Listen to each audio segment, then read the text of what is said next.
Senator, may isa pa tayong ano ngayon, yung issue ng budget. Bago na naman kami natutuhan yung allocable. The allocables. Ako rin. Nilagay yun nung ano Pero nilagay yun, di ba, nung NEP pa nung paggawa pa ng National Expenditure Program. Anong gagawin yung paglilinis siya? Malapit na matapos yung budget. Malilinis ba siya? Wala na. Erase na lahat yun. Inerase na namin. Wala na yung allocable. Okay. Ano na yun? Wala na sa isa yun. Nabura na lahat yun sa Senate version. How much did you erase? Yung unprogrammed appropriations, may matitira pa ba? Unprogrammed? Ang naiwan lang sa unprogrammed, 3 items lang. Yung foreign assisted, talaga naman nasa unprogrammed yun. Ano?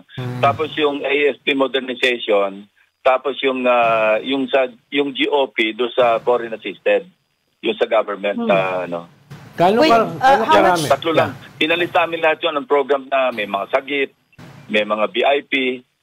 Inalis namin lahat yun. Yung natanggal sa allocable, Senator, how much was that in total? Malaki-laki yun kasi mahaba yung roll call Mahaba listahan. Pero wala na yung burado na lahat yun. Kasi ang allocable, ito yung baliktad Nauna yung amount ng allocable binibigay sa mga legislators. Saka palang hahanapan ng items. Hindi ba pagka maggagawa ka ng project, yung item muna, magpe-prepare ka ng program of work, lahat. Saka mo popondohan kasi i-base mo yung funding doon sa item. Ito baliktad. Meron ng pondo. Saka palang hindi pa yon ang pinakamasama. Sa NEP pa lang, nakapagpasok siya ng nag-allocable, nahanapan ng items, nasama sa listahan ng DPWH.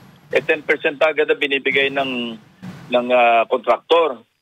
So, saka naman nakakita ng nasa National Expenditure Program, wala pang katiyakan na masasama sa GAA. May advance na yung kontraktor. Ibig sabihin, pati yung bidding, at sa earliest NEP, rigged na. Alam na kung sino man nanalo.